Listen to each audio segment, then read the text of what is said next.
All right, hello and welcome. How is everyone doing on what I hope is a fantastic October the 14th? Jeff, how's your week been? Not too bad so far. Not too bad. It's been good. Actually kind of quiet. I needed quiet. Oh, good. Yeah. I was just listening to some music and relaxing to that. So Josh is claiming I'm missing your audio. I don't believe it. I don't believe. Yeah, I just heard it. You just heard it? Okay. Yeah. Nice try, Josh. I checked to be safe, but I had a feeling you were fibbing. Oh, we were trying to figure out what's going to be missing tonight, other than Gray 17. Yeah, it's on the land, maybe. Possible. Oh, you got a little herky jerky there. Yeah, I saw that. That was right down to OBS. I don't know what happened there, but okay. I don't know. Sometimes OBS it just doesn't like working. You know. It's weird. It's weird because I look over, I'm like, yep, CPU usage, fine. Frame rate, holding consistent. Everyone's happy, no drop frames. And it's like... That's what we're missing, some dropped frames. And yes, the techno mages are mad at me once again. I really got to learn my lesson with them. Yeah. That's probably it. You're right, Josh. And they've actually been real mad at me today in general.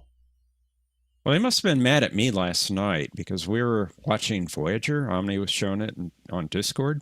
And my internet got really poor quality. I was losing packets left and right. Oh, dear. Yeah. But it's been okay since that I know of. I mean, I haven't been on the internet for 24 hours since, but, you know. It hasn't been quite 24 hours, but you know what I mean. Yeah. Omni says maybe the White Star crashes into the station at Gray 17. Solid prediction. Sounds like one I'd come up with. Perhaps it gets severely damaged. Severely. I'm talking... Severely, yes. Voyager in the Year of Hell episode. Two-parter. Ooh. Oh, yes. That was a two-parter. Which...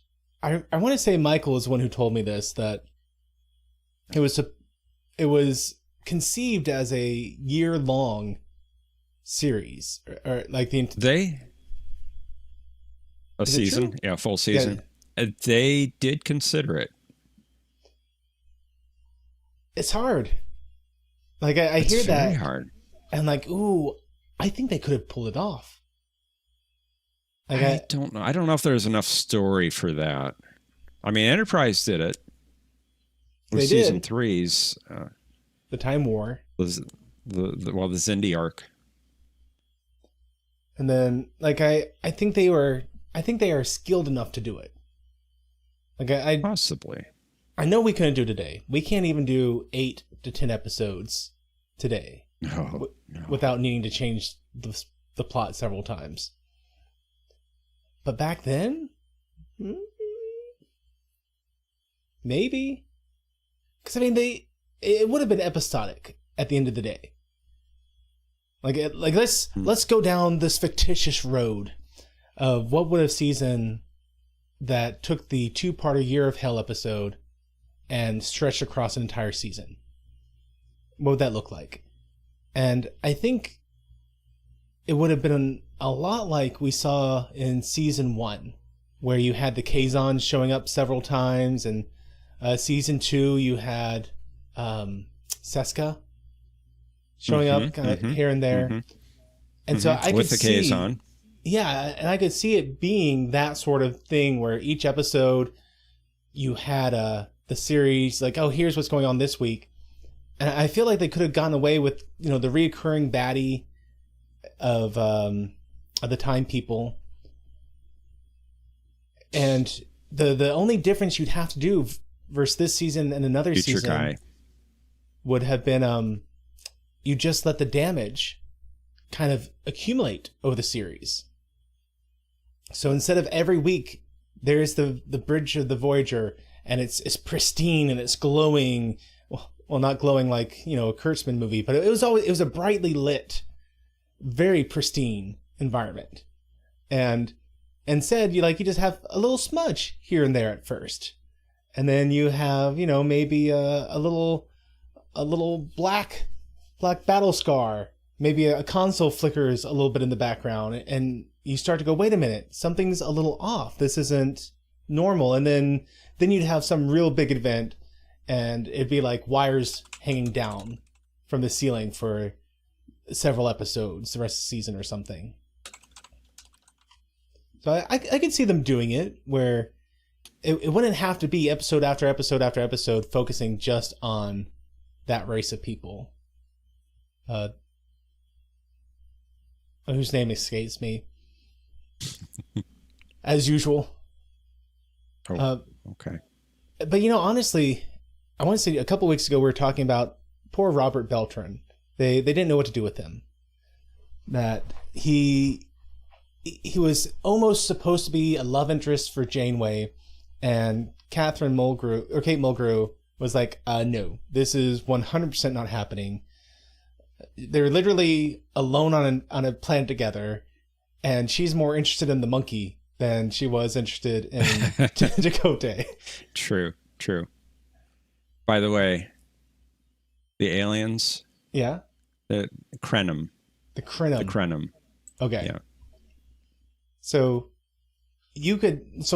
Robert Beltran, they didn't know what to do with Chakotay. One of his better episodes, I feel like, was the episode where he and Tom were on the Krenim ship, and he was really trying to make this work. And so that would have been interesting to devote an episode or two to Tom and Chakotay being with the Krenim and really looking at Chakotay's desire to make this all work. And you could have even given him in a moment where they went with one of his plans and he saw like how fully it changed history and it wiped out some people or something. And then that could have been a point of tension between him and Janeway, where, okay, we were able to fix it, but Janeway, I messed up. Like, I understand now why the Starfleet's position is not to get involved in time travel, and why you hold it in such high regard. Because I didn't, and I almost wiped out an entire species. I did wipe out an entire species, and it's only by good fortune that I was able to undo those mistakes. So I know, I think you could have had a very interesting season without it being too positive candor. I think you could have had it be a whole season without focusing on the Krenim the whole time. You would have just had a handful of kind of key episodes that this season revolved around. Some anchor episodes. Speaking of Chakotay, we watched a Voyager episode recently, I think it was last week, where he got a really good storyline with Neelix. Mortal Coil. Neelix dies. He's dead for almost a day. And Seven brings him back. And he does not experience what he thinks should have been the afterlife. He experiences nothing, and he loses faith. And it's almost like the O'Brien episode from DS9, where he was in prison for so long in his mind, but it wasn't there really for that long. But and he loses faith too, and they both, in their respective stories, they want to just give it all up and give up their lives. I remember the Neelix plot line. How did Chakotay's going to come in with the Akuchimoya stuff? Yeah, basically that's it. And they really do have a good storyline together. I thought that was an even stronger one, a stronger one than the Year of Hell storyline for Chakotay.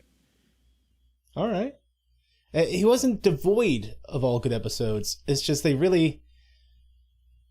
didn't know what to do with the guy. Yeah. He wasn't too happy with the producers. Yeah. And Texas, I do agree. I liked Tom and Neelix and their interactions once Kes was out of the equation. And this is something I feel strongly about, is that I think they messed up the Neelix character by having him be this... I don't know, he was so weird, because you're supposed to get this idea like he was a really young guy, and, you know, maybe just a little bit older than Kes in terms of development. I mean, obviously, Ocampa's lived 3 years, so he was much older than Kes in reality, but in terms of comparative aging... 9 years, yeah, sorry, 9 years. In terms of comparative aging, it seemed like he was supposed to be just a little bit older than her. Like, they almost set him up for a Romeo-Juliet sort of storyline, you know, just these two almost teenagers, hormonal, stupid, and then they aged him up all of a sudden. Like, throughout the series, they kept pushing his age up higher and higher, so that he was actually a soldier and a deserter and an orbital miner guy. Like, in one episode, they revealed that he did those tethers. They went from the planet surface up to the space elevator. Yeah, the space elevator. Yeah. Yeah. And so I really feel as if what they should have done with him is there's an episode with the alien pitcher plant, and you saw this old hunter guy. What's his name? His voice is on the tip of my ear.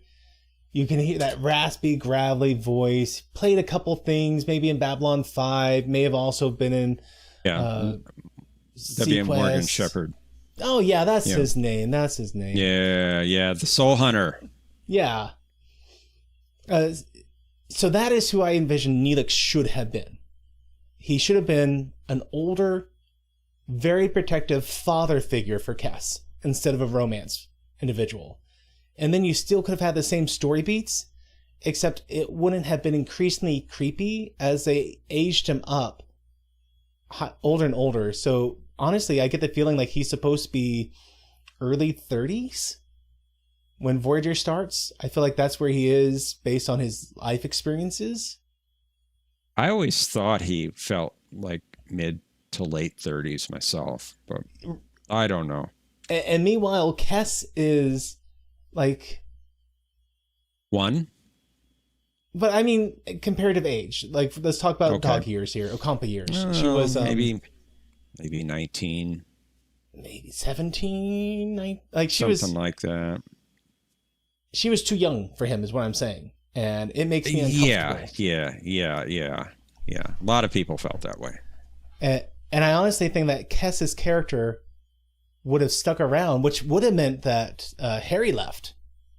Harry Kim and Kes were the two on the chopping block when 7 and 9 came on. Mm-hmm. And so if Kes had stayed, Harry would have left. But honestly, they may not even need to bring in 7.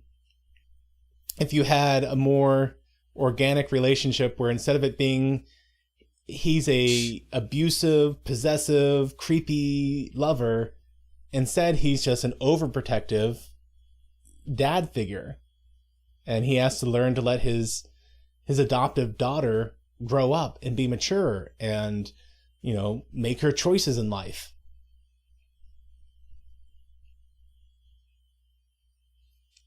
I guess it would have been a little better if they made Kes like 3.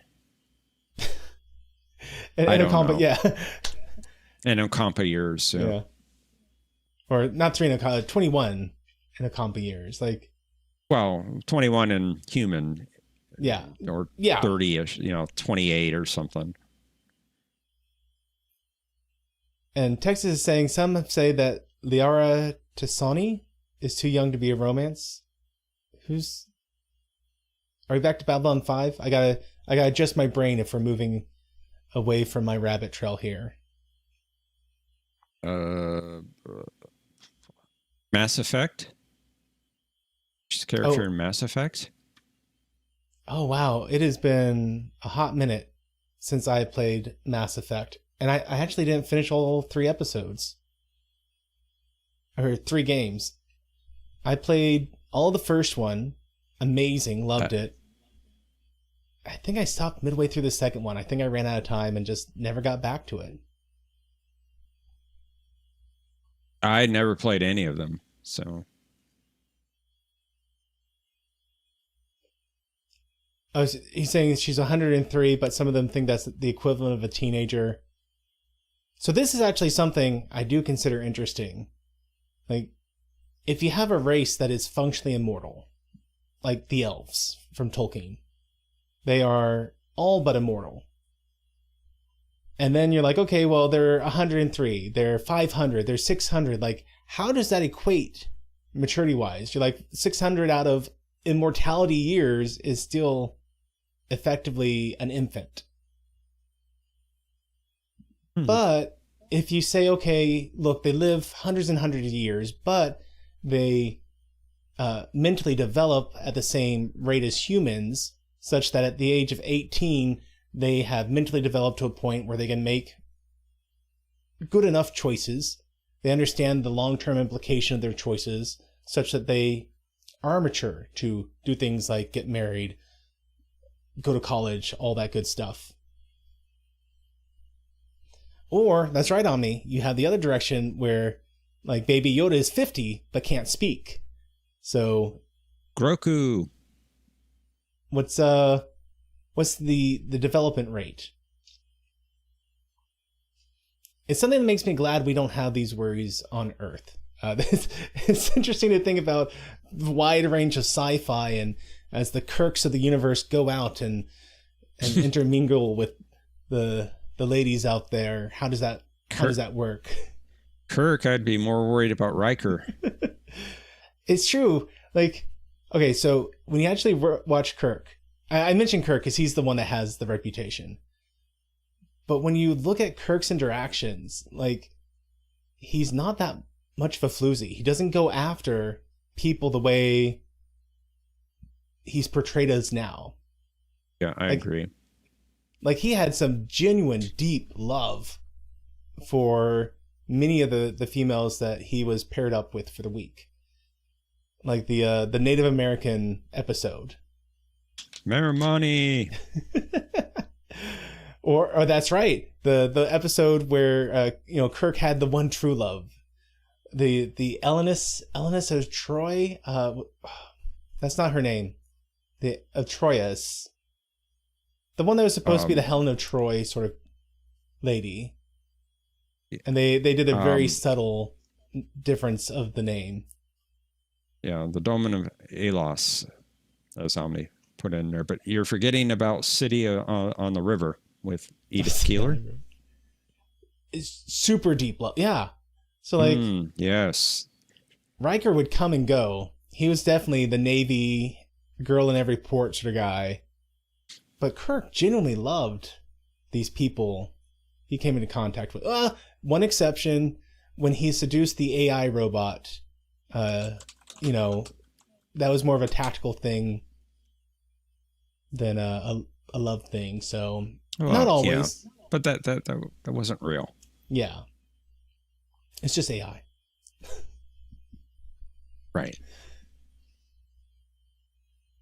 Well, I did not expect to get on this rabbit trail this morning. I never know where we're going to go when we start these things.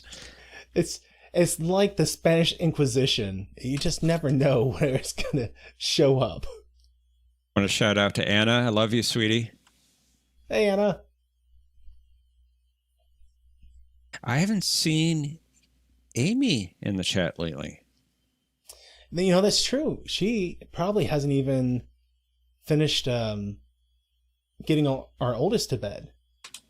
Okay. They have I get the two youngest to bed, read books, get them tucked in, and then we usually go from getting those two to bed to hanging out with Aiden, and I'm reading Ender's Game with him again. Because he really enjoys that book, and he enjoys when I read it to him instead of having to read it to himself. And it's a fun thing I've done with him in the past.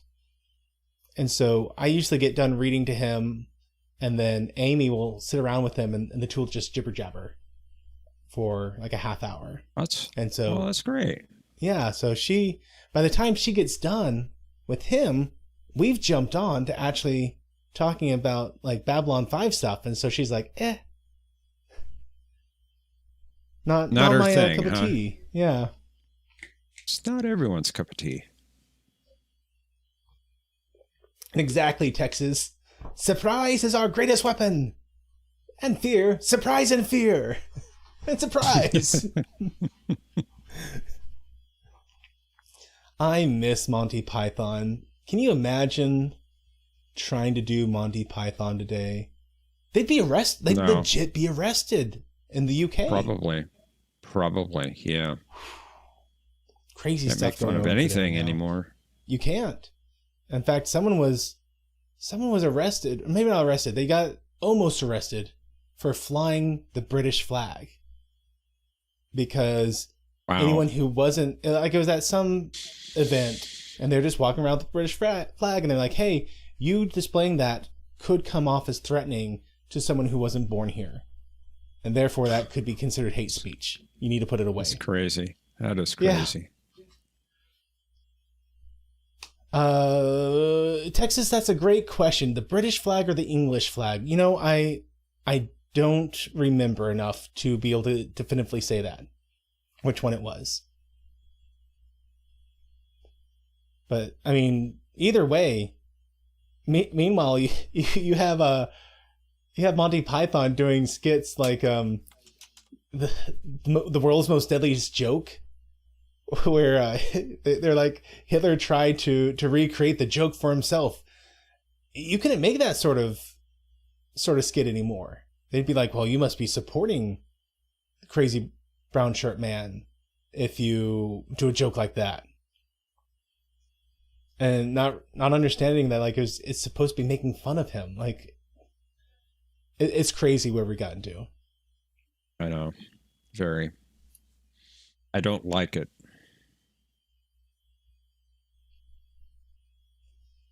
You know, Texas, the English flag is the cross of St. George. You're saying that, now I can't think of what that looks. Let me look this up real quick. The cross of St. George. So I'm not sure which one he had.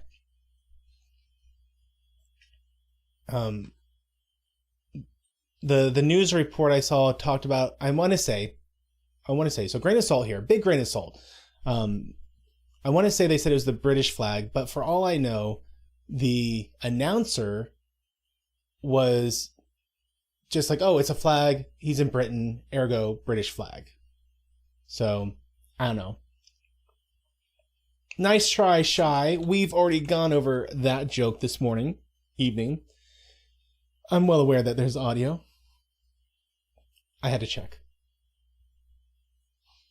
And yes, Texas, I have seen the Donald Duck in Nutziland cartoon. It is an interesting one. I mean, it's propaganda, but it's American propaganda, so that makes it good, right? I think that's how that works. Is it? Maybe. Okay. If you've never seen it, maybe it's a trip. But it's all about how we should be thankful that we're in America and not in 1940s Germany, early 1940s Germany, late 1930s. And just the absurdities of stuff he had to do. It's funny, but it's also trippy. Like, this is something we made for kids. I might have seen that a long time ago. Wow, Shy. I am my Halloween outfit is that I am a Christmas guy. So I'm a guy who's in Christmas time. That's my Halloween costume. Hey, that works, I guess. It is. Yes, that's The Führer's Face. That is the name of it. And there's a song that goes with it. And I'm not going to sing it. But Shy, look forward to the disco night. I'm going to look ridiculous. Oh, is there a disco night? there is a disco night coming up, and oh, I'll have to post a photo on Discord. I'm not wearing it up here, but I will gladly I will gladly post a photo in Discord just so y'all can see how ridiculous I look. And Omni, I do not know why your stuff is being held for review. Smash Hit is not questionable. And it's not inaccurate either. I mean, it has been acclaimed, which means that on the laws of technicality, you are technically correct. Which is the best kind of technically, I suppose. Maybe it's the hashtags. It also held your Latin. It did. The ergo ipso fatso. Maybe it felt like fatso was like, oh, that's derogatory saying fatso. Yes. You never know. That's what I was thinking. It held something else too a while back. Yeah. My Halloween costume is Clark Griswold from the National Lampoon's Christmas Vacation. Good old Clark. I need to rewatch. See, okay, so that's another one of those movie series where I grew up watching it on TV, in the broadcast TV. Mm-hmm. And then I watched it for the first time on just the DVD version and was shocked at all the differences.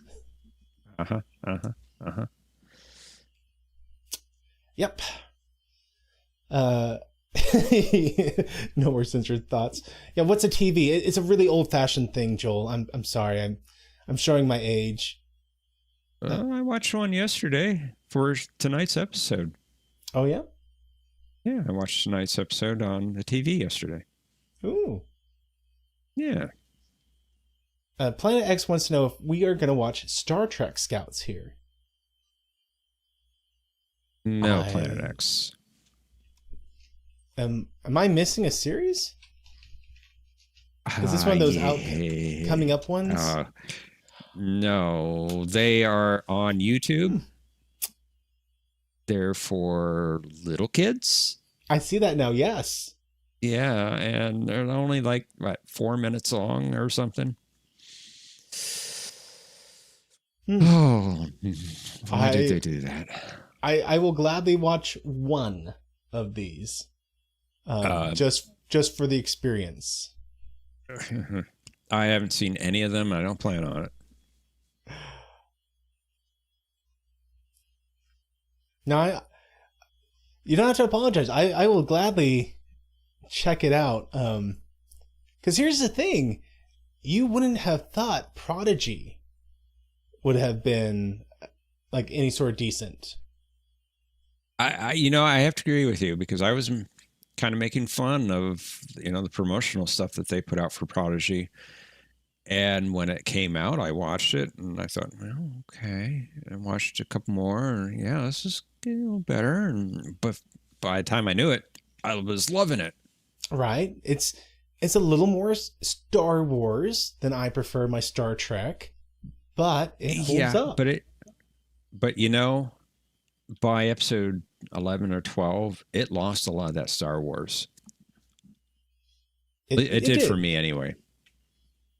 And so this is obviously, like, you look at the photo and you're like, oh, this is definitely like baby Spider-Man level sort of stuff.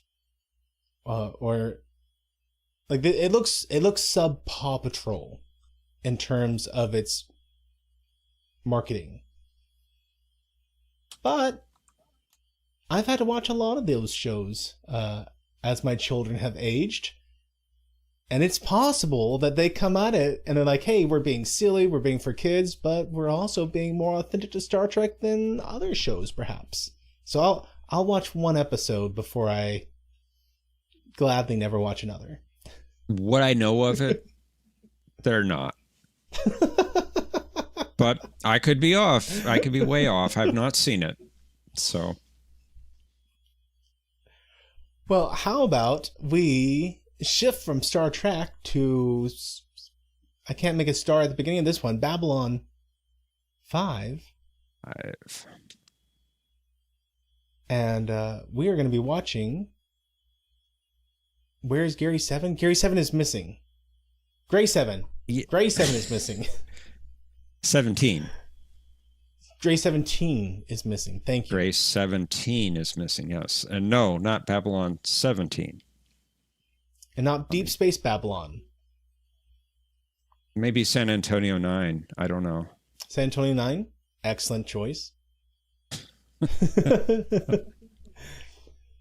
It would be an interesting crossover. I enjoy those sort of crossovers. Can you imagine if there hadn't been all the drama between Babylon 5 and Deep Space Nine, and just had like a behind the scenes one day where they snuck onto each other's sets, and so you have like an extra on the DVD where, you know, Cisco beams on to the command center of Babylon 5, the CNC. Maybe in Gray 17. Maybe. Or Garibaldi's walking around like, what is going on? This isn't the promenade. Him and Odo having a discussion of security measures. Kind of like Odo and Morph did. Yeah, except a lot funnier. The Defiant versus White Star. That's been, something that a lot of people have discussed in the past. Which one would win in a battle? You could have a Quark making fun of both Worf and Lanier, talking about which ridges are the better ridges, forehead or temple. or forehead or around the ears. Imagine Londo playing Dabo. Yeah. Oh my goodness, Dabo. That would be so funny to see Londo surrounded by all the Dabo girls and trying root beer for the first time. It's insidious, just like the Federation. So it could have been so just fun. like the Earth Alliance. But sadly, there was lots of drama between those two series, and well deserved. So let's look at today's episode. Okay, and Gray 17. I thought there was Omni being held by another one. I think I have my settings set a little too restrictive. There's it's overzealous and it's catching up things. Maybe that's what's missing is all these comments. Rom getting confused by Tulitas. That's true. You could have Majel meeting herself. Oh yeah, you could. Both of them very pretentious toward one another. Well, a lot of actors were on both series, so lots of possibilities. But focus, Matthew. Focus. Today, we're going to be going over Gray 17 is missing. 17. And I had some predictions, did I not? You did, and you kept wanting to put Gary 7 on this episode. I bet. Gary 7 is missing. But Babylon 5 has a sections by colors and numbers, you said. Gray 17 is literally a section on the station. The whole section isn't literally going to transport away, leaving a gaping hole, which would cause structural, potentially hull-breaching issues, but either some components that were in it, a key piece of the security system perhaps, will disappear, or more likely the people within it are going to vanish. So that Gray 17, the entire section just disappears. They have to figure out why it's missing and where they've gone. And there will be something related to why it's not present, which is causing those issues. The other thing he said is the only other thing that you can think of is on the schematics, it says that Gray 17 is like the waste reclamation center, and they go down and it's not the waste reclamation center, it's something else. And it's turned out the people making the blueprints lied about the section. But you want to stick with that first prediction you said. But your future predictions: White Star will be outmatched and get badly damaged. The Technomages will come back and upgrade the White Star. This will be a late season 5 occurrence. Because Londo has 3 chances to avoid his fate, he will squander the first 2. The third one is where he will redeem himself. And is Morgana Le Fay from a late delivery from Avalon Lita or Buster? Bester. And the fans, the people in chat, they had a prediction that the White Star was going to crash into Gray 17, or Gray 17 was actually a hangar for repairing the White Star, something along those lines. So we'll see who's right this week. It was someone. Maybe the Technomages are hiding down in Gray 17. The White Star crashes into the section. And then they fix it. They give us some upgrades. Fix it. Yeah. Well, let us go ahead and pull this up. And just in case you're new here, on the off chance, hello, welcome. If you're here just to watch an episode of Babylon 5 all by itself, sorry, that's not what this is really about. This is the first time I'm ever going to watch this episode. I don't even know who's in it. I used to put in the names of the guest stars each week ahead of time. I stopped doing that.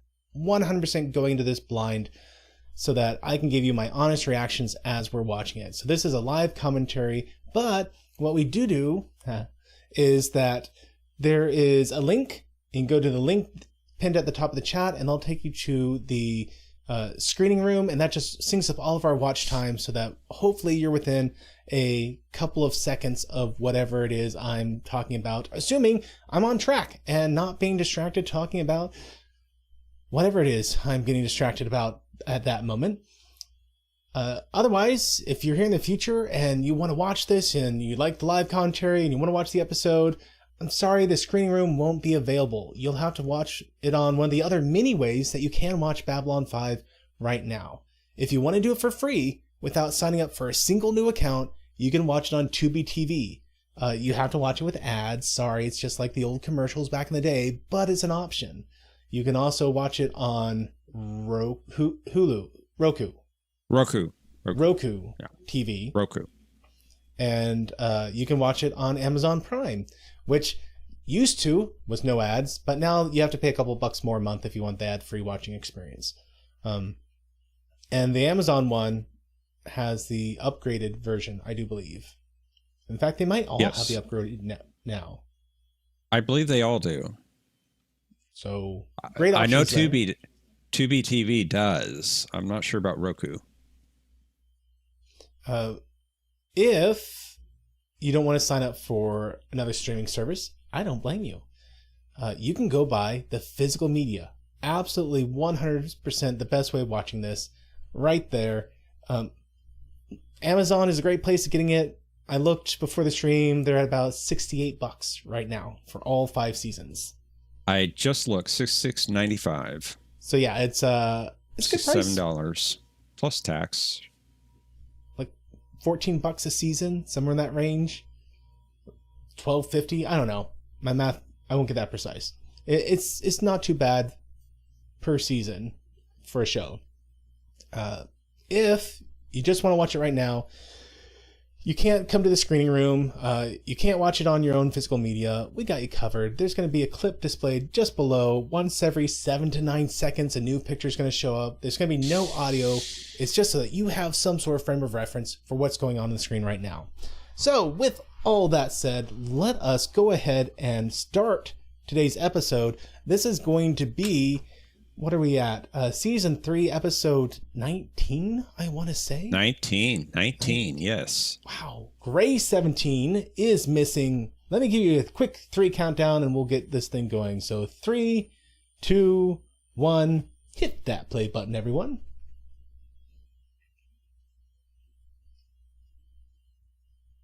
And Joel is saying that Tubi does stream at 720, which, I mean, hey, if you're watching on your phone, 720 is a perfectly fine resolution.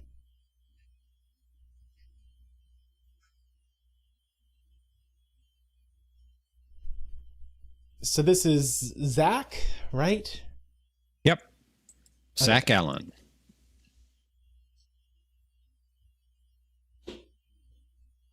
So Zach he's asking if this guy is Psycor. Because what we've realized over time is that the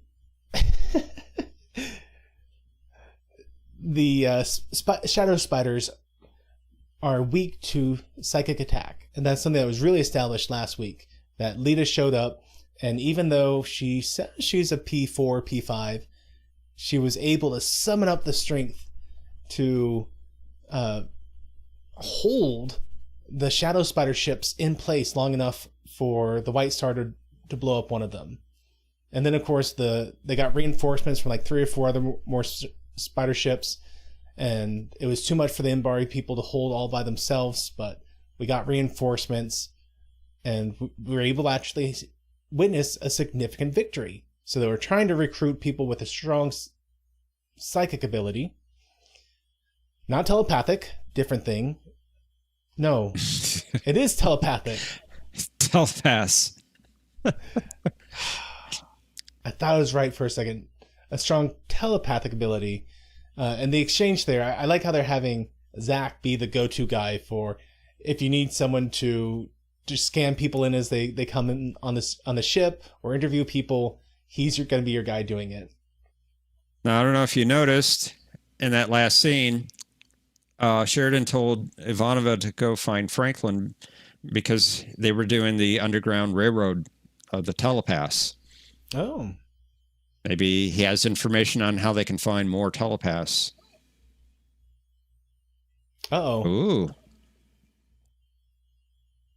Now, I don't know if you noticed in this scene, he's on grade 16. Which potentially would be one level above Gray 17. If I know my numbering correctly. It's a distinct possibility. I mean, but that assumes it goes Gray 1, 2, 3, 4, 5 all the way down to the bottom, and not Gray 1, 2, 3, 4, 5 stem to stern. Now, of course, this could all be wrong if we're experiencing Kirk's dream.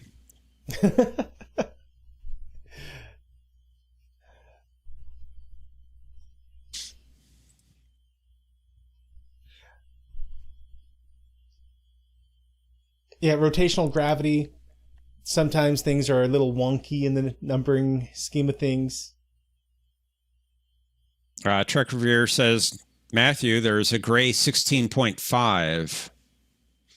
The access level, very, very tiny. It's where all the wires go between floors. But I did like at the beginning with Zach there, that as he's interviewing people, he's asking for their credentials, and the guy he's trying to bluff his way into a job. And, he's like, oh no, the Psy-Corps missed me. And the Psy-Corps doesn't miss anyone. And he's trying to get him to just tell him what he's thinking, and the guy can't do it. Minbar again. Meanwhile, in the Hall of Justice.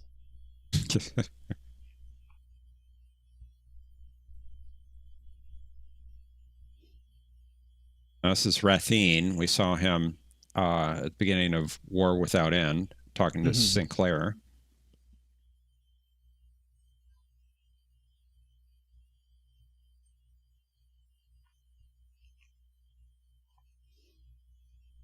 We're kind of catching up with Sinclair's last moments here, or the after effects of Sinclair going back in time. The closed circle man.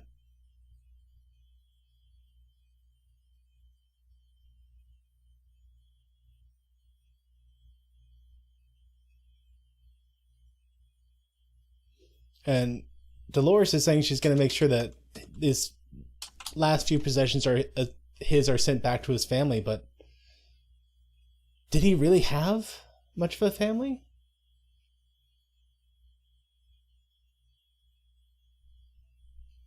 That's a good question. I mean, we've seen Sheridan's dad. We've seen his sister. And we knew Sinclair had a significant other.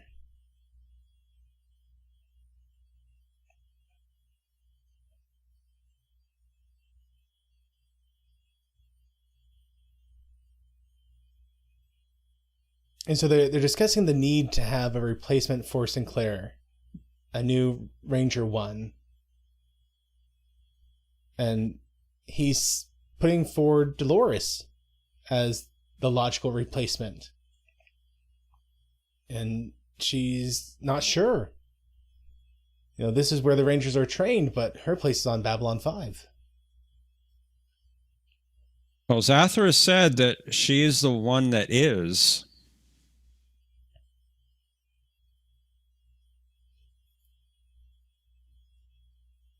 Now, Garibaldi has what would technically be a very dangerous weapon aboard a space station. Like, for laser-based projectiles, in theory, I could see it damaging flesh a lot more readily than, blowing a hole in the wall. And he just mentioned it. Yep. the dangers of punching a hole through flesh, but not a hole in the wall. But yeah, I mean, especially once you're up against the outer layers of a space station, discharging that could really cause problems. Yep. That's why they use the PGPs.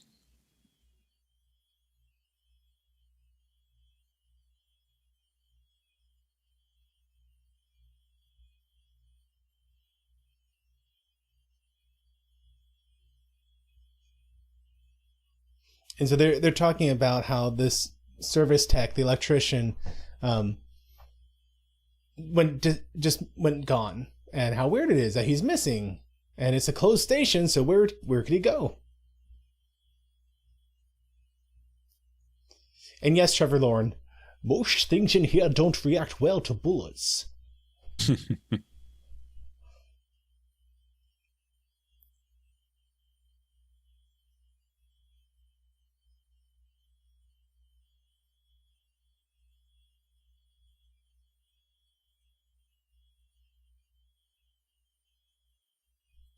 So Ivanova's looking for Franklin.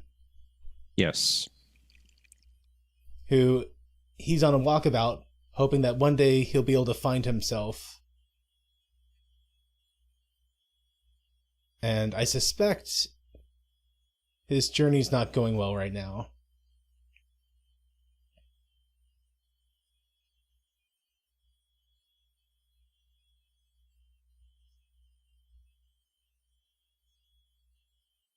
Yeah, I was curious if it was going to be that he was on the drugs or on withdrawal. And they're saying that he's going through stim withdrawals. So I'm hoping what happened is after last week's episode where he met the singer lady and found out that she was dying, I'm hoping that he has been convicted of his own issues and is trying to force his way through. Which is admirable, but honestly, the way he's going about it, being isolated by himself and trying to just brute force this, it's not the best choice. Like, if you honestly have issues with drugs, having a support group with you, and if they're serious drugs, like having medical staff to help you safely come past the addiction, is very important.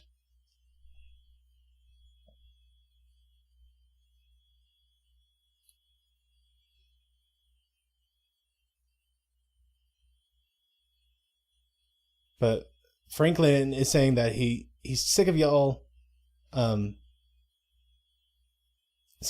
following me around. So I'll give you what you want, but only on the condition that you leave me alone, that you don't send anyone else after me.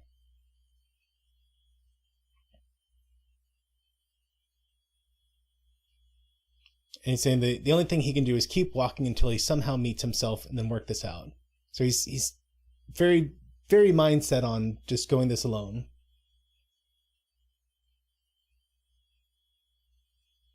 And who else says support group? Yes, the extrovert solution. Well, I say support group. I don't mean like necessarily a double A thing. Like if that works for you, I'm very glad for it. But support group in the sense of you have a group of individuals who will see you through a hard time.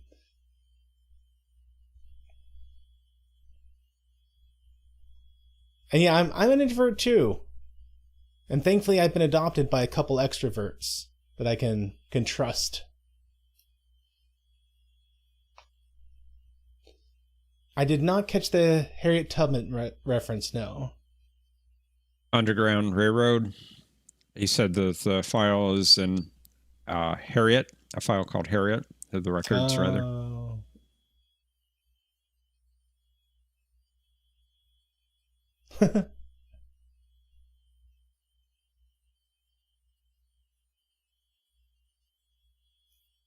And so this lady says it's like he disappeared into thin air, and he goes, why is it always thin air? Why not fat air? Chubby air? Mostly fit but could stand to lose a few pounds air.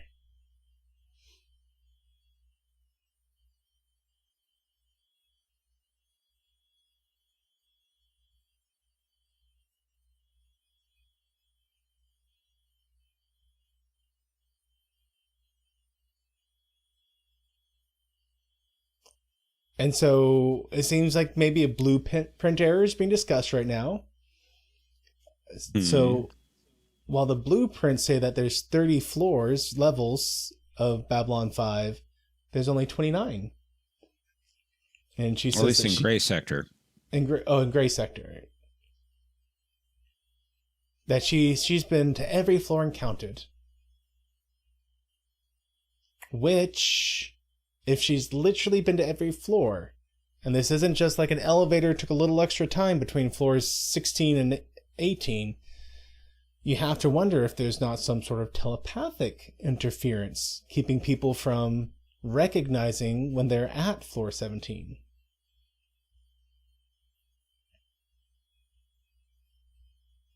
Oh, she took the job. Or she just told him that she's been offered the job.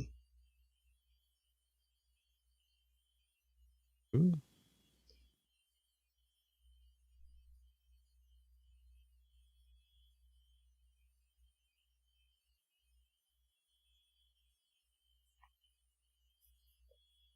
Okay, so Naroon is accusing Dolores of seizing power. And he's like, how ingenious of you! I never would have thought you would have done this.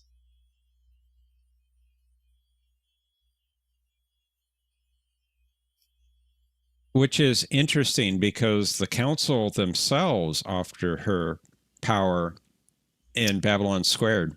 That's true. Season 1. And she chose again to reject it.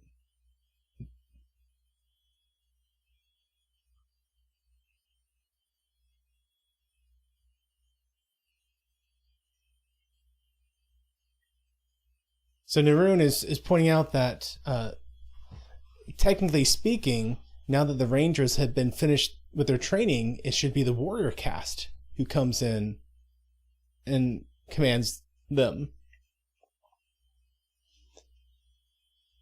And that Dolores is a priest caste and she's usurping the role of the warrior caste.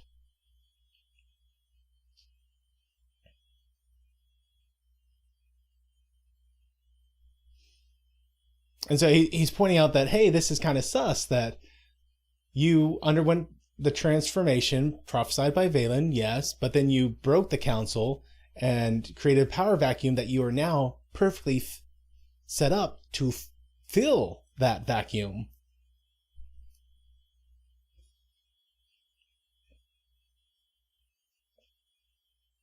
And he's pointing out, yeah, it's a dangerous thing when a religious zealot is put in a position of a command and power over a military force.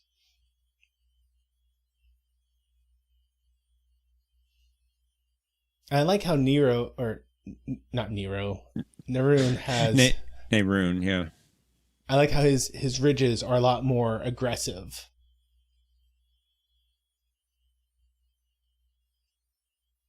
Like, even more so than Lanier.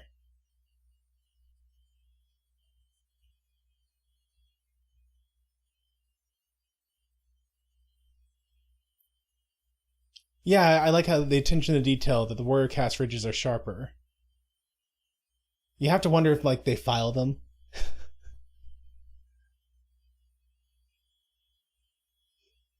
So Garibaldi is counting how long it takes to go from floor to floor. He's at grade 1. He says grade 2. Then he counts 1, 2, 3, 4. Well, he says 3 seconds, but I'd argue it stops at the end of 3.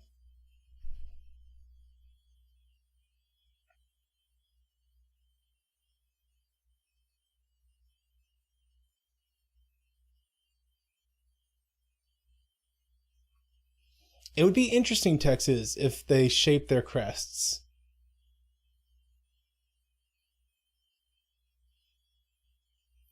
Like if they were something that was continually growing like a fingernail, and you could shape it, or like antlers.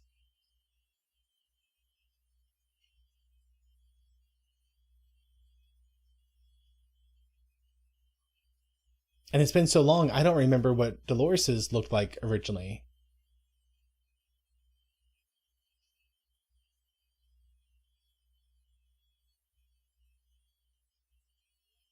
So Lanier wants Dolores to go and tell the captain about the fact that Naroon threatened her. Which, yes, he used to be Grey Council, but the Grey Council's been disbanded.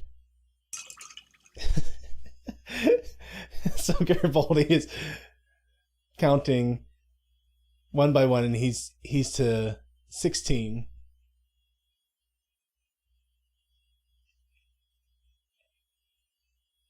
So he says Grey 17. 1, 2, 3, 4, 5, 6, 7. Oh.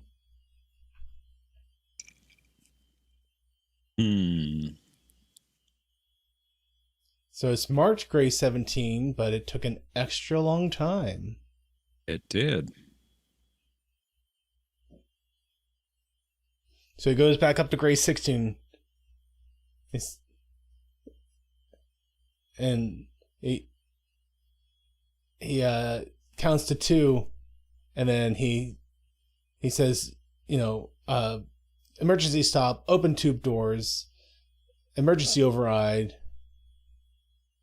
And so he's at the actual Grey 17 all of a sudden. Ooh. I mean, he's come down and cleaned that up.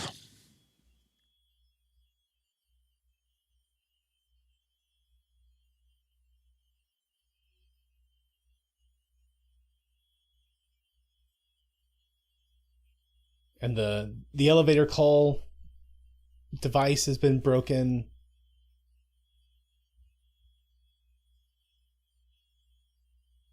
Looks like a redneck's front yard.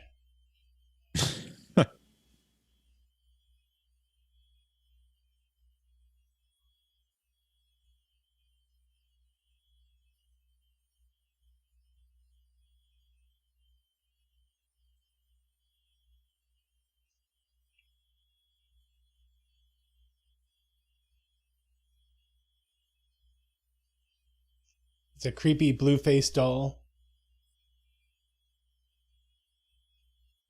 A very creepy blue-faced doll that shoots him with a Christmas light.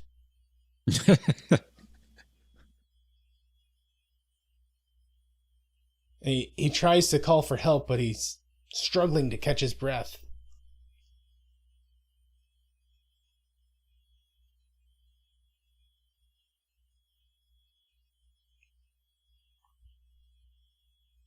So a creepy doll, very appropriate for a Halloween or October time period.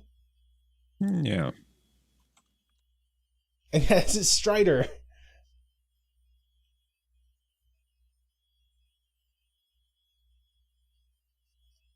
And it's a very, very Spartan room.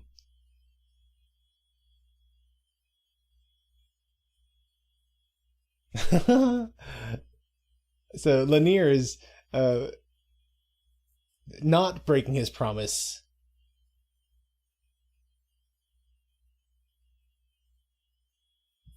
so so he promised Dolores that he would not tell Sheridan about the threat from Naroon, but instead he's going to break his promise by telling Strider, which isn't really breaking his promise.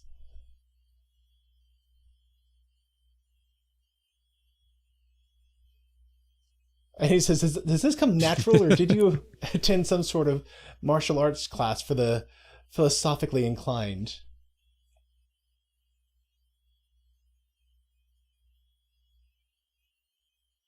By the way, I looked this up. This episode aired on October 7th, 1996. So, I mean, maybe nothing more than the one creepy doll, but I'll take it.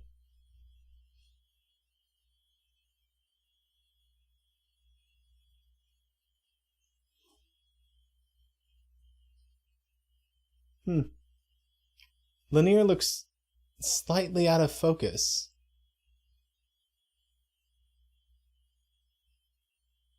He's back in focus now, but like in one of the shots, it was just slightly off.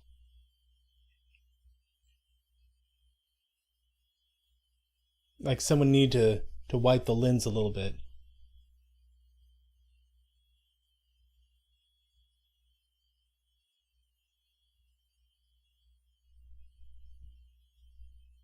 And so Lanier is warning him that the warrior caste is trained very well at killing his people, and he's very good at it.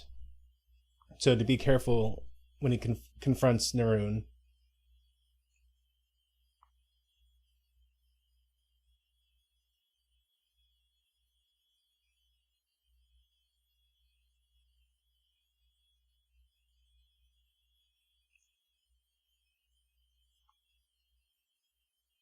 So the question is, how well has Strider been trained? Oh, we've seen him fight in the past. Ah. Do you recognize this actor?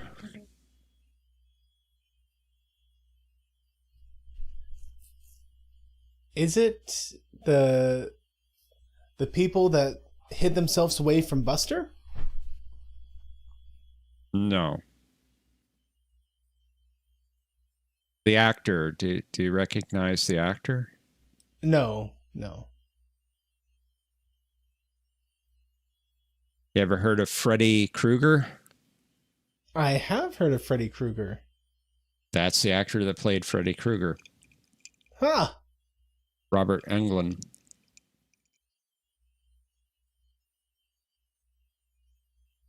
Well, this just became a lot more appropriate for an October episode. Didn't it now?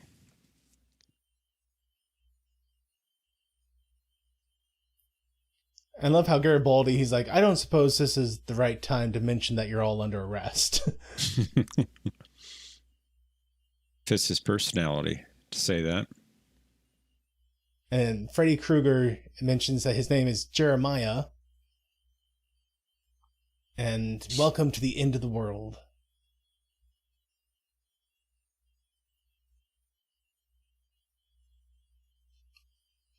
Excuse me. Sheridan with the subtle little arm around her waist. Mm-hmm.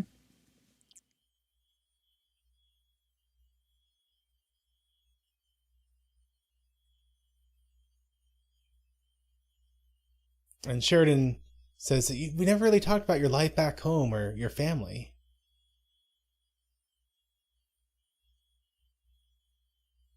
And she says it'd be a little hard to explain to someone who's not an Mbari that her mother was inducted to a sisterhood. She's only seen her twice since then, but it was a great honor.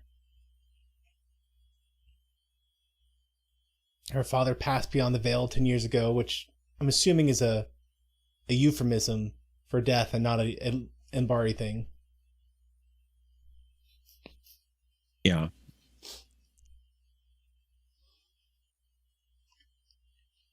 Which, considering how they view life as a cyclic event, a matter of death and rebirth, calling it Beyond the Veil would be somewhat appropriate.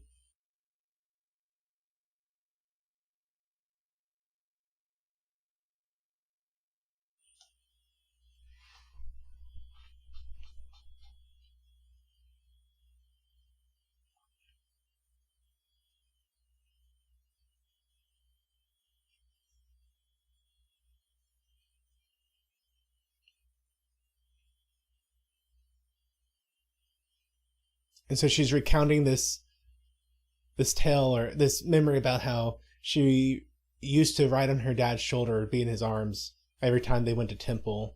And one day she got so big that she could no longer do that. And she remembered looking at her dad and realizing that at some point, she would no longer have him. And as he looked at her, it seemed like he kind of had the same thought. Just as they were both aware of how this life event indicated a larger mortality over us all.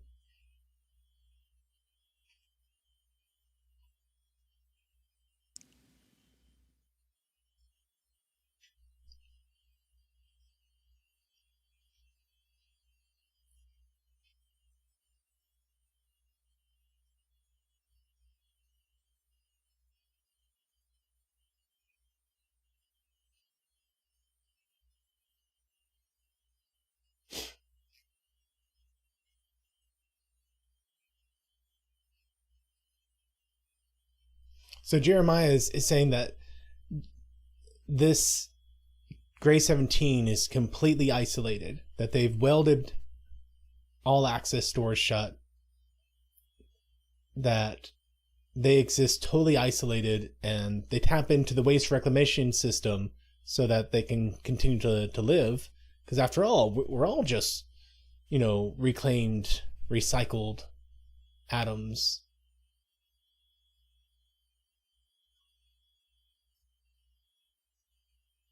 And that all these people have come here to isolate themselves to obtain a purity of thought and form.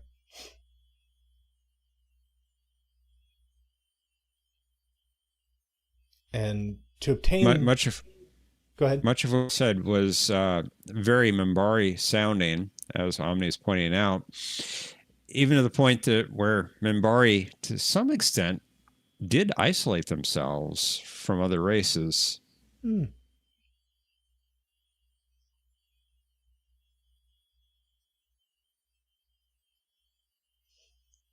someone comes and whispers something to Lanier, and he looks peeved, put out.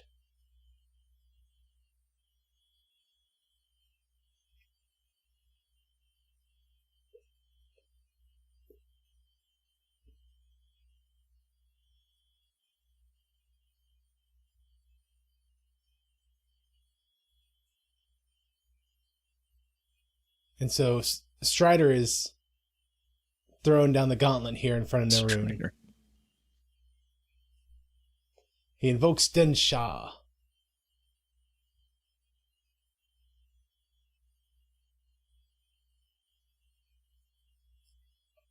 And he says, during the war I killed 50,000 of you. What's one more?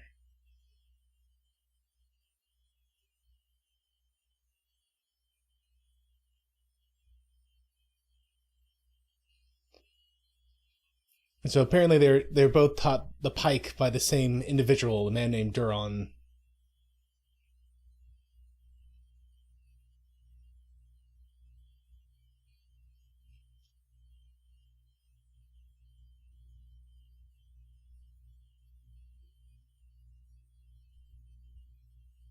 Jakar is there.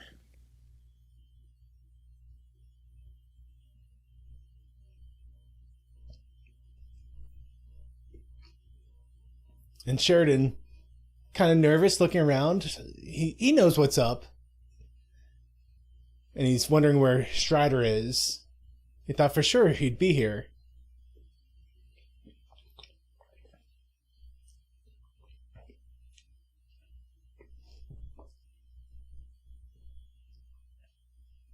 And this is a promotion ceremony.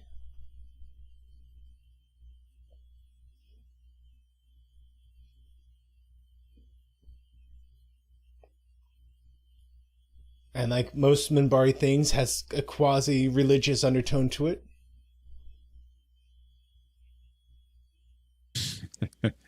Omni's having fun in the chat.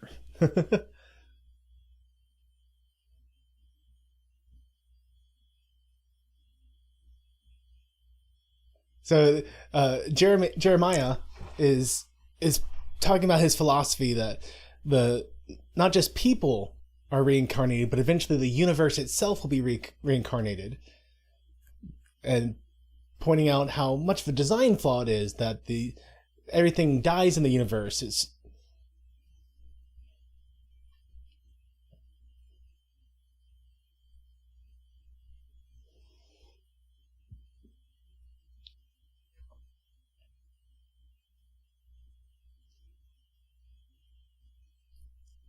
And Jeremiah is saying that they remember the universe. They remember their connection.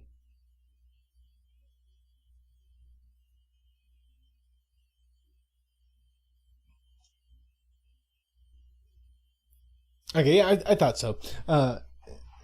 So with the sort of preaching he's doing, this being the end of the world, I thought it was somewhat deliberate that maybe they were using a biblical name of Jeremiah, and he's, as Garibaldi is saying, that ever since he got hit by the trank, he's been having stomach cramps and they're getting worse. And he tells him to go find Ezekiel. Both of whom were prophets to the Israel-Judah region. And gave warnings to the nation of Israel about the coming judgment for their lack of obedience to God's laws.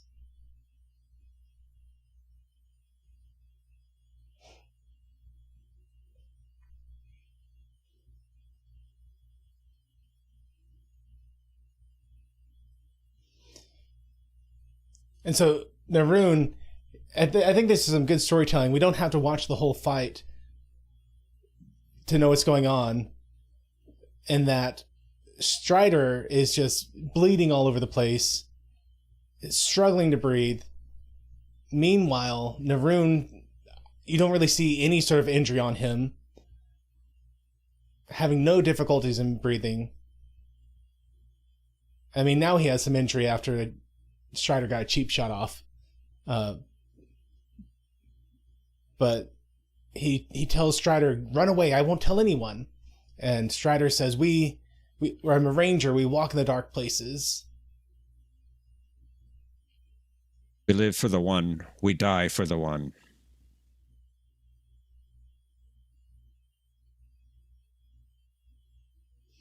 And Naroon says, why do it? And he says, I do it for her. We live for the one, we die for the one.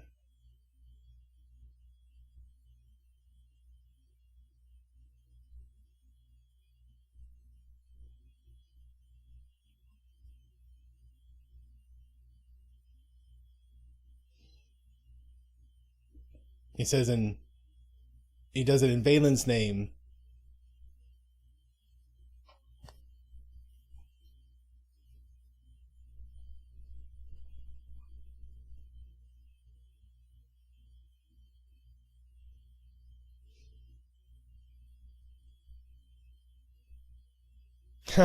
That's interesting. Text says, yeah, Marcus invokes the name of Valen, but he knows who Valen really is now. Indeed, he does.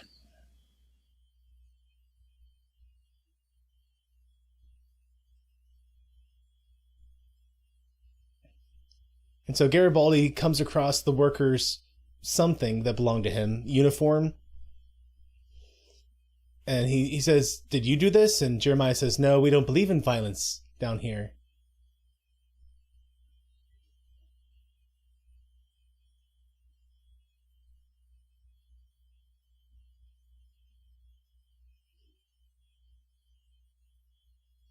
And Jeremiah is saying that the only way out is to find a purity of purpose, of thought, of belief.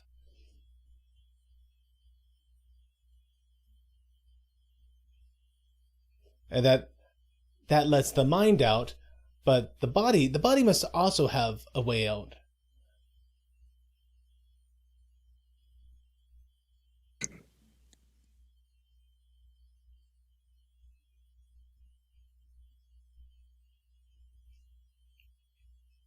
And he's talking about the universe has to consume us in an act of absolute purity. So there must be some sort of creature down here that they periodically sacrifice people to. Self-sacrifice too. And they have a Zarg in here. A Zarg? It's one of the most dangerous creatures in the entire universe.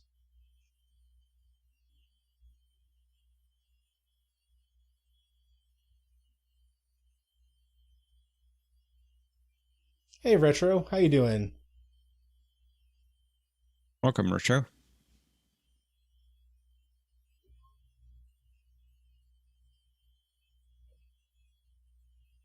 And he's showing off his blood-covered staff, but throws it down.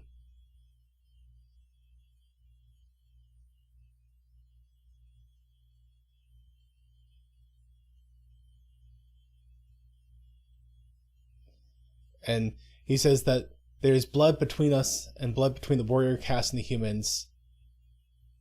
Because I don't think that they would die for me, but they would die for you.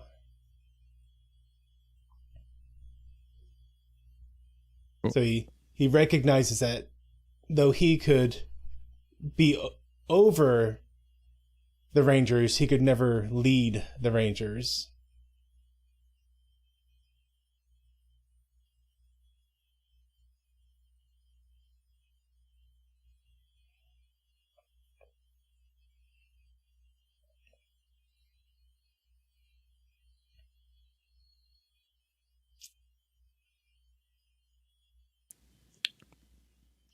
Yeah, Omni, it looks a little bit like the de-evolved Worf from Genesis.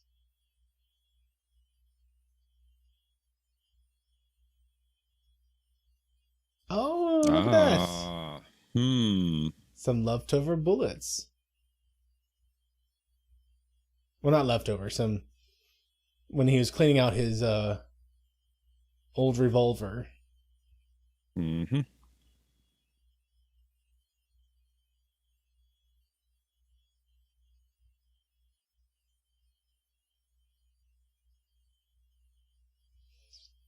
And Jeremiah's like, I don't know why you're fighting this, Michael. Why are you resisting this? To be consumed by the universe is one of the most highest forms one can achieve. And Garibaldi says, well, why don't you offer yourself to it? And Jeremiah says, well, I've decided I'm not sufficiently transcendent yet. And Garibaldi, he watched this old Star Trek show, and he remembered the way that Kirk built a device to kill the Gorn.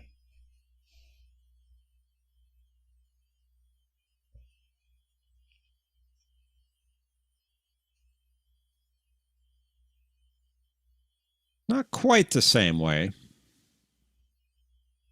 He says, now we're getting out of here. I hate Gray Sector.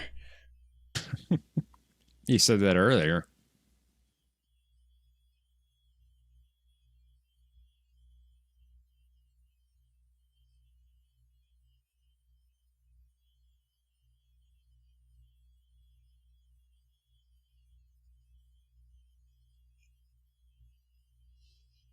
And Lanier is saying that all we know is that we will die. We don't know the how or the when. But what we can do is we can choose to die with honor. And he's pointing out that that Dolores, you have to realize that you're going to have to spend lives. That this is a war. And there are going to have to be sacrifices in that war.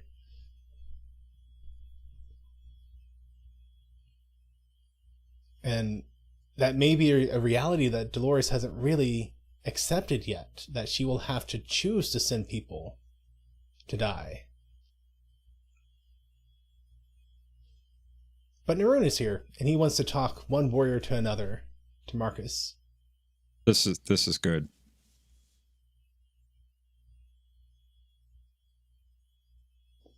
He says, Den Shah means to the death, and death there was, but the death was mine.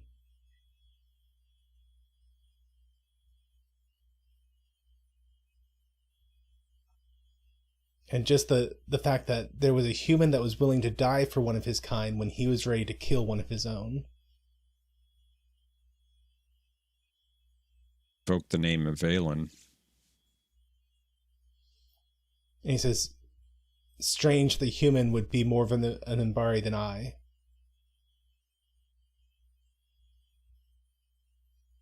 He says, we are not of the same blood, but we are of the same heart.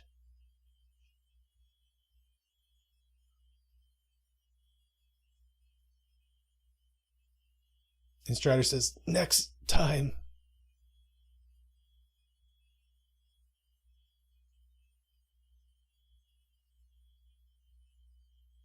He says, next time you want a revelation, could you possibly find a way to listen?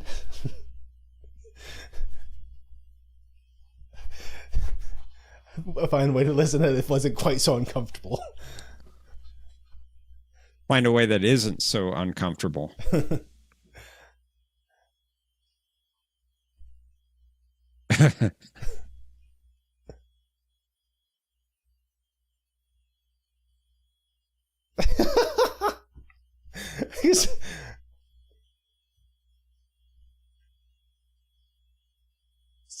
So, Garibaldi walks in. He goes, you wouldn't believe the day I've had. And Sinclair or Sheridan's like, the day you've had? Like, we had all these security things going on. Where were you? He goes, well, let me tell you about it.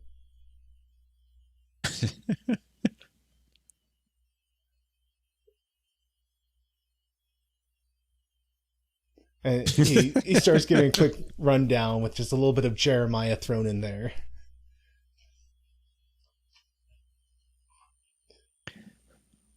Well, Jeff, thoughts about this episode? Well, like last week, I think the B plot was more important and better than the A plot. Yeah. I really didn't care much about the cult group on Gray 17, the deck being blocked off and you can't get a way into it easily. The Zarg, JMS, he admitted that it was not a good idea. And this may be the last time that we have a man in a rubber suit acting like a monster on the show because of that. Okay. Yeah, Omni, I was going to ask the same question. What was wrong with the Zarg? But it was the rubber suit. So it wasn't the concept of the Zarg. It was the man in the rubber suit that he had. Yeah, it just didn't work. And he was asked, how'd they sneak the Zarg down there? And he answered it. This was on the Usenets again. Wasn't there a line about an egg? Them bringing an egg down to Gray 17? Oh, it must have got cut. He's joking, of course, but. Oh, so he's just saying you're right. That was a bit of a plot hole. We didn't think of that. We didn't think about that. Zarg egg, yes, Omni. But the Gray 17 stuff, it didn't really interest me much. The B plot was much better, I thought, with Neroon coming on the station. He has a valid concern with Dolores having power. He does. The Grey Council's absolved. Is she trying to take over Minbar, be the absolute ruler of Minbar? Does she have grander schemes than that? What is she doing? I understand where Neroon's coming from. I think that plot was good. We see a lot of Strider in this episode. He has the fight scene with Neroon. I think Lanier gets quite a bit to do in this episode. A little bit of linguistic martial arts there, getting Strider to confront Neroon. And I think we see that Dolores deserves this position, and we get Zathros's prophecy at least partially fulfilled. He said that Dolores would be, or is, the one. Well, she's become Ranger 1. Oh, okay. The one who was, so the Sinclair, one who is, the one who will be. Sheridan. Best scene in the whole episode was the last scene. Carefully walking into Sheridan's office and just having this ridiculous story that he tells him. Puts his feet up on Sheridan's desk, and Sheridan just looks at him. What are you doing, putting your feet up on my desk? It's just hysterical. The comment about Naroon, we get us getting to see where he's coming from. I think it was well done because in real life, you can see someone's own heart based on how they interpret your actions. So whenever there's a tragedy and someone goes, well, of course it happened this way because like the only reason to have XYZ is because you're going to be murderous with it. Well, that reveals their own heart, that's the way that they would use that thing. And if someone says, no, like you can have this for any number of legitimate reasons. Well, it's because that's where their heart is. And so with Naroon, you see that he is judging Dolores very harshly because what he would do in her situation is all these Machiavellian plots to get power. Because that's what he did. Like he had already gone through that process of ousting Dolores from the Grey Council so that he could have an he could have an over-representation of the warrior caste within it. They essentially did take control of the Grey Council before it was broken. He did. So I now think it's Dolores came and she challenged the Grey Council, broke the Grey Council, and now there's a power vacuum. Is she trying to fill it? Yeah, and that's interesting because she could have been like that. 100% could have been what was going on there, and it's something that you could see Gul Dukat doing. It's something you could see Kai Wynn doing, or so it's a good plot and it's a good honest motivation. Like he's not coming in here to be a power grabbing maniac in and of itself. Like he actually has a very well thought out motivation for having the fear he has right now. And I like that we get to see his progression and the line he makes at the end of how there was a death, but the death was mine. And talking about how it was his own way of thinking that was killed when Marcos was willing to lay down his life to protect Delenn. Whereas he was on his way to kill Delenn to gain power. And he said that Strider is more of Minbari than he is. Yeah. So excellent job there. I like that Strider got to have one last quip at the end, and that it made Naroon laugh. So I'm honestly, gosh, this is one of the things I love about Babylon 5. Such a simple episode, such a simple plot, and yet such a natural way of reframing an entire character. So now I'm like, oh, I'm really interested to see the next time we see Naroon, because yeah, he's a good character. Yeah, and now it's like, okay, he's complex. He's not going to be a whole new person next time we see him. Like the core of who he is will still be there, but now we're going to get to see him more on Delenn's side. And now he's going to be using all the characteristics that had him being antagonistic against her as being supportive of her and pushing it forward. And so now he might still be an antagonist, but he's going to be doing it from a motivation of, okay, let's move ourselves forward. You need to be pushing things forward as a leader. I'm trying to push you to do something that you don't want to do, so I'm still that antagonist, but now it's like I'm trying just to get you to act instead of trying to rob things away from you. I really look forward to just sitting here and listening to all of Jeremiah's ramblings. Because, I mean... very Minbari-like. It was, and it's just so helter-skelter all over the place. So I look forward to being able to sit here and listen to the insanity of it. And it's one of those things where I know it's just gibberish, but it's well-written gibberish. And I look forward to actually being able to listen to it in its entirety. Positive saying that JMS said that the whole Gray 17 part was pretty stupid. This is what he said about it. The Jeremiah thread was one of those things that looks great on paper, but when you get it into a camera, I don't know, it's one of those weirdnesses that happens in television.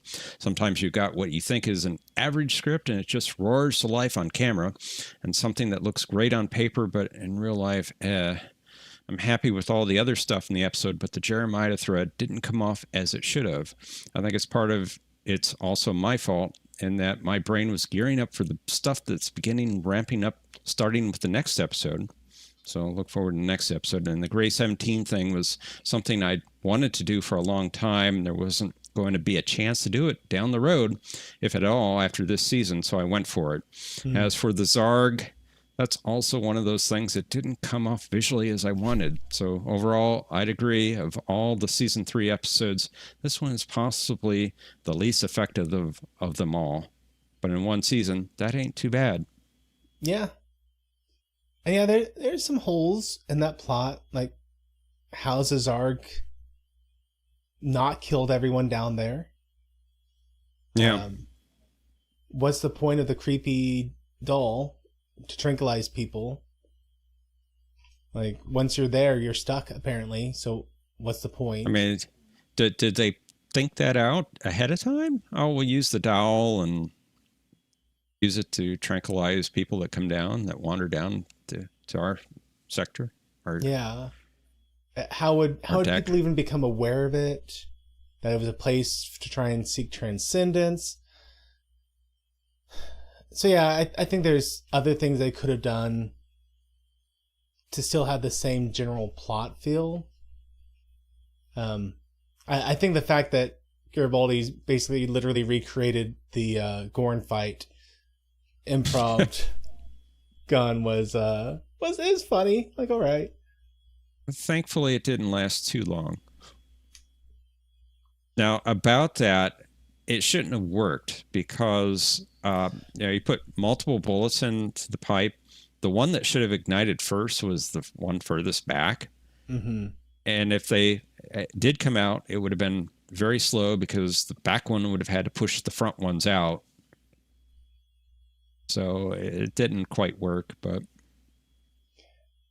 And they used firing pins and what steam really detonated the way... So yeah, there's...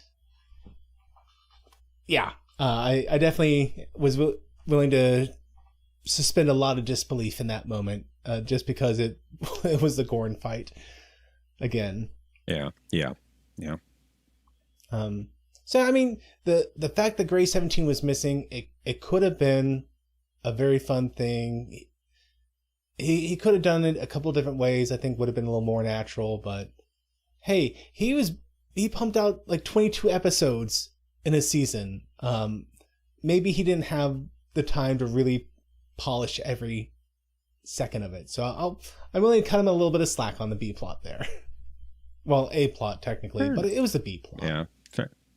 It really was. But you got to give the A plot, I think, to what the episode title is. So you do.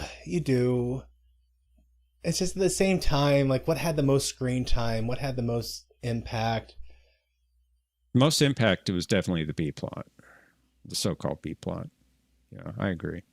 I feel like maybe it just felt like more screen time because more is happening in it. Maybe more interesting 50-50. Things. Yeah. More interesting things happened in it, for sure. But JMS, he wrote most of this season, so So yeah, I'll cut them some slack here. They can't all be gems. And even this is still far better. Like even with that, the plot holes and the silliness of it, it was entertaining. It wasn't. It was. Like I wasn't sitting there going like, "Oh my goodness, when is this going to end?" The dialogue they had Jeremiah go through, the fact they kept it pretty short whenever it was on screen, just a transition moment. It made it not struggling. It made it not tenuous to get through. It wasn't a slog. No, but it was a Zarg. It was a Zarg. Yeah, at least they didn't go warp 10 and turn into lizards. Yeah, definitely. True. It turned out Garibaldi was the Zarg. Right. Well, I could explain how Gray 17 disappears. It went warp 10 and went somewhere else. So I actually touched on being right tonight. You did. You got a lot right in your prediction. I'm honestly shocked. You pretty much nailed it. It was a blueprint mistake. I mean, a blueprint mistake. You also said that people on the deck go missing. Well, we did have a maintenance person go missing technically on Gray 17. Yeah. So and there was an electrical problem that brought the maintenance person down. And you said there would be a problem with the station somehow with the equipment. So yeah, you pretty much nailed it. Good job. I'll pat myself a little bit. Thank you for the praise. I wouldn't go that far. I will say I touched upon the truth. Which, hey, I think I will take that win if I can touch on the truth like that. I will give it to you, and then some. Yeah, what about the White Star crashing it into the Techno Mages? It didn't happen. Sorry. Not sure. The Techno Mages are slacking off, aren't they, Joel? Yeah. But we'll see. Maybe by season 5, something happens there. Missing Thomas today, by the way. Haven't seen him in chat. He might be out there. I know he's dealing with some things right now. So our thoughts are with you, Thomas. Yeah, I was gonna say hopefully he's having fun, but it doesn't sound like fun. So hopefully it's going well, Thomas. The maintenance supervisor, the woman that was talking with Garibaldi, she was played by Catherine Moffat, and she was in Star Trek. She played Etana, the woman that seduced Riker in The Game and introduced the game to him that he brought back to the Enterprise. The thing with the little cones that suck down the blood plate looking things. Yep. Mm-hmm. Huh. She was the Qatarian.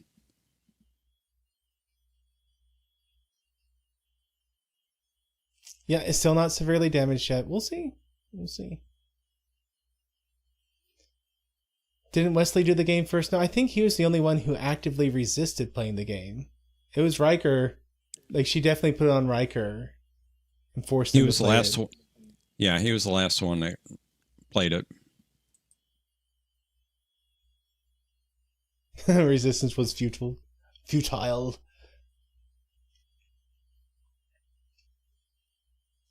Well, all in all, it was a fun episode.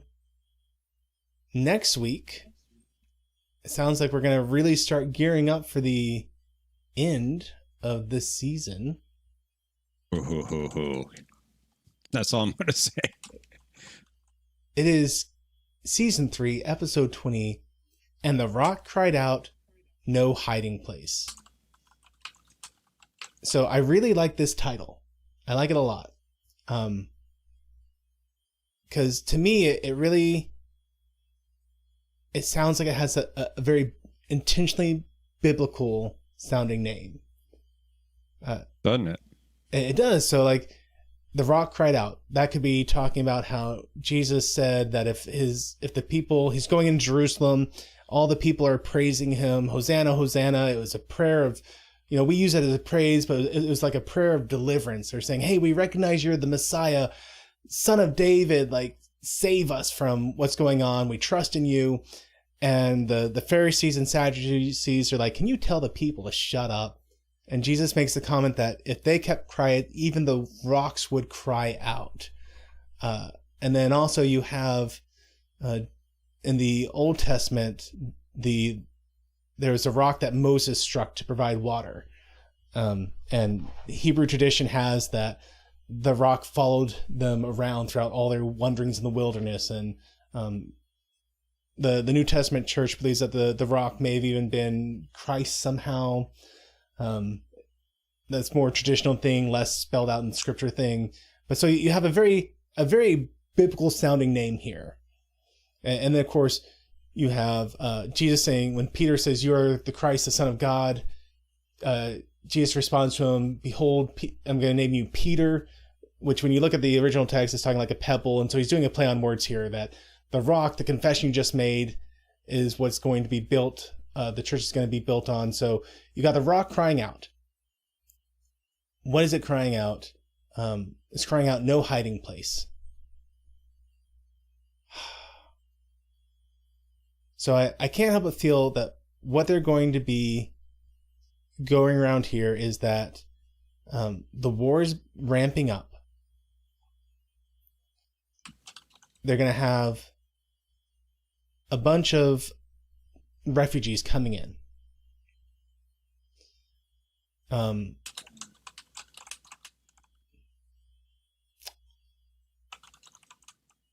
Hoping to find safety at Babylon 5. But you're going to have the rock crying out that Babylon 5 isn't going to be a place of safety for them. Who would the rock be? I'm going to say that in this instance, I mean, if you really go with the biblical stuff going on here, it needs to be someone who's a quasi-Jesus figure. I feel like the guy down on Epsilon 7, is that the planet's name? Epsilon 3. Epsilon 3. Epsilon 3. Josh, he's going to give me all the rope. He's going to give me all the rope here. Yeah, I think that Drawl is going to be the one who's crying out. Epsilon 7. Yeah, that's Epsilon 7 now. And yeah, John, that's an interesting one also, that the earthquake from Revelation where the people are terrified and they cry out for the mountains to fall on them. But they don't. I hadn't thought about that. Ooh, that's real good. That's real good, John. Maybe you should make this prediction. It's too late. I'm gonna run with what I got. But I like John's comment a lot better than what I'm saying. But I think Drawl is gonna be the one crying out that Babylon 5 isn't the safe place of refuge that people are coming to treat it as. And even I can see even Sheridan kind of having some false hope in it. And Drawl's going to come out and be like, no, this is not the place of refuge. That the time is coming where he's going to have to make a choice about saving himself or saving those around him.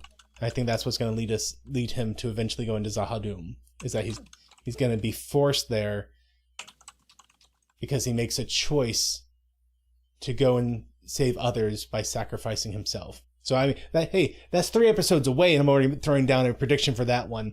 But I think we're gonna get the grain of that in next week's episode, where he gets the warning that Babylon 5 is not the place of refuge that he's trying to treat it as. Is there anyone else on the station who might be considered a messianic figure? So Texas, yes. I can see that there are several people that have kind of a quasi-messianic aspect to them. The most notable ones being Delenn and Sheridan.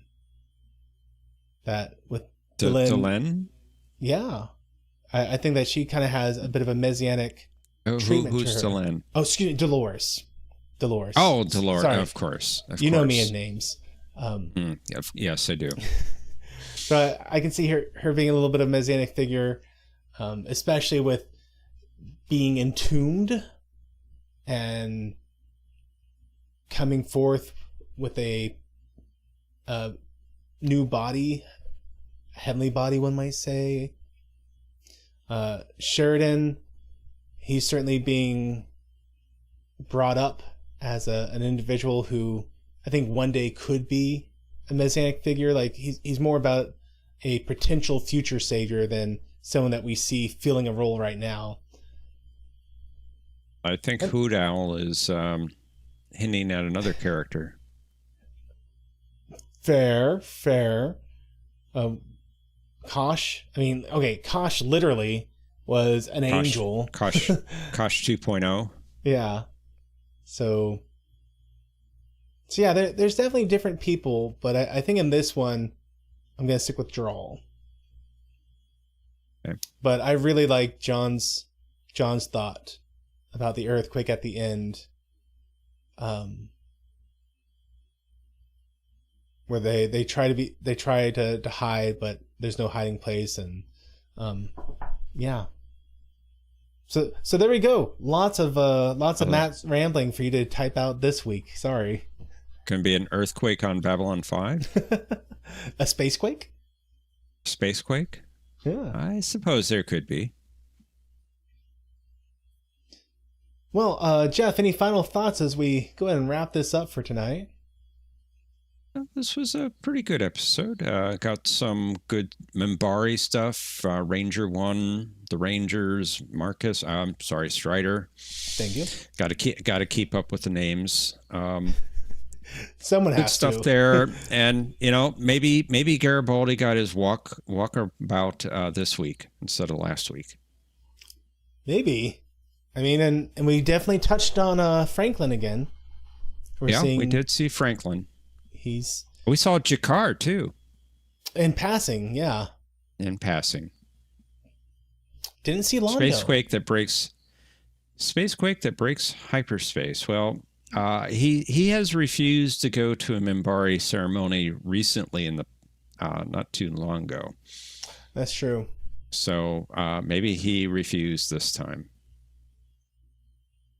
Walkabout more like an elevator about. A lift about.